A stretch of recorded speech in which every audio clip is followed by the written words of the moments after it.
আমি আলহামদুলিল্লাহ আল্লাহ শুকর আদায় করতে পারি, আমার সজ্ঞানে নিজের পকেটের টাকা দিয়ে জীবনে আমি এদের কোনো জিনিস কিনি না। সেদিন এক জায়গায় একটা খাবার অর্ডার দিতে বলছি আমার ড্রাইভার সাহেবকে, তো উনি ফোন দিচ্ছেন, বলে যে অফার আছে স্যার। কি অফার আছে? যদি আপনি এইটা এটা কিনেন তাহলে সাথে একটা কোকা কোলা ফ্রি। আমি বললাম আমি খাবারই কিনবো না, এবং ওই দোকানদারের বলে দাও যে তোমার এইটা ফ্রি থাকার প্রতিবাদে আমি তোমার খানাই কিনবো না, তুমি তোমার বসরে বলে দিও।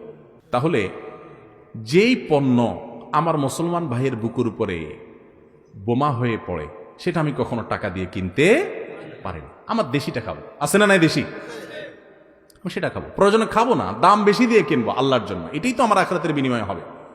আমি এই জন্য বলি, যদি দোকানদার ভাই কারোর সৎ সাহস থাকে, বা আপনারা দোকানদারকে বুঝাইতে পারেন, কোন মুদি দোকানদারকে, ভাই অমুক অমুক কোম্পানির পণ্য, এরা ইহুদি কোম্পানি ভরা আমাদের দোকানগুলোতে, কেন আমরা তাদেরকে টাকা দেব? আমি আমার দেশিটা কিনবো, কম দামেরটা কিনবো, মুসলিম দেশিটা কিনবো, ইহুদিটা কিনবো না। আপনি জানেন তার্কিতে, এমন কি অমুসলিম প্রধান দেশে, আপনি অবাক হয়ে যাবেন, সেখানে ম্যাকডোনাল্ডসের মতো দোকান, মানে আপনার খাবারের দোকান মাসি মারতেছে, যেখানে সিরিয়াল ধরে মানুষ দাঁড়ায় থাকতো। আমি কিছুদিন আগে মালয়েশিয়া গেছি, সেখানে আমাকে ভাইরা বললেন এবং দেখাইলেন যে দেখেন ইহুদিদের দোকানগুলোর সামনে আগে ভিড় লেগে থাকতো, এখন কোনো মানুষ সেদিকে যায় না। কেউ একজন ঢুকলে অন্যরা থুতু ফেলে, ঘৃণা করে, যে বাচ্চাদেরকে হত্যা করে যারা তোমরা তাদের জিনিস কিনতেছো। আর আমরা মুসলমান দেশ বাংলাদেশ, প্রত্যেকটা দোকানে দোকানে এদের ওয়াশিং পাউডার, এদের সাবান, এদের শ্যাম্পু, এগুলো ছাড়া আমাদের ঘর বাড়ি নাই। এখানে যারা আছেন আমার মনে হয় 99% মানুষের ঘরে ইহুদিদের জিনিস আছে। আমি আলহামদুলিল্লাহ আল্লাহ শুকর আদায় করতে পারি, আমার সজ্ঞানে নিজের পকেটের টাকা দিয়ে জীবনে আমি এদের কোনো জিনিস কিনি না। নিরুপায় হয়ে গেছেন, কোনো জিনিস তাদের কেনা ছাড়া উপায় নাই, সেটা ভিন্ন কথা, কিন্তু যেটার উপায় আছে সেটা আপনি কেন কিনতে যাবেন? সবাই এদের পণ্য বর্জন করবেন তো ইনশাআল্লাহ। আল্লাহর জন্য যদি ত্যাগ করেন, এটাই আপনার আখিরাতে নাজাতের জরিয়া হবে ইনশাআল্লাহ। এই বনি ইসরাইল এবং ইহুদিদের পণ্য আমাদের দোকানগুলোতে ভরা, ঘর বাড়িতে।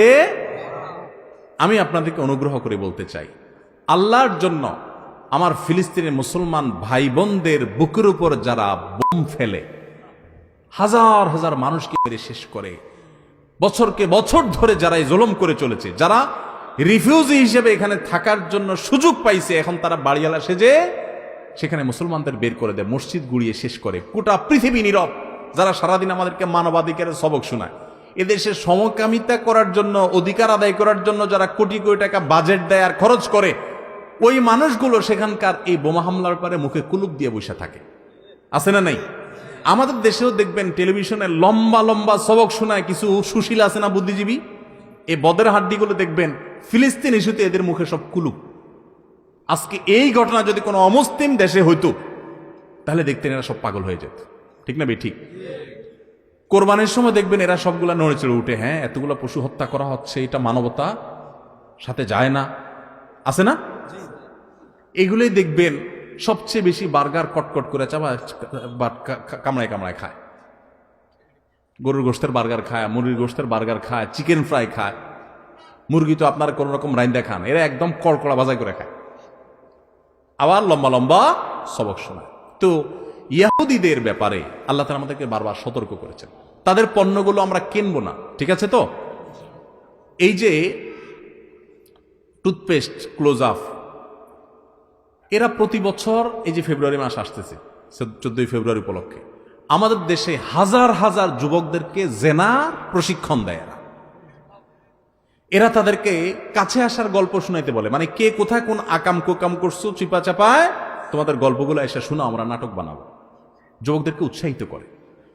আপনার ইমানই দায়িত্ব, যারা আমাদের সমাজকে নষ্ট করতে চায়, ওরা সমাজকে নষ্ট করতেছে আর টাকাগুলো এখান থেকে নিয়ে সেখানে বোম ফেলাচ্ছে।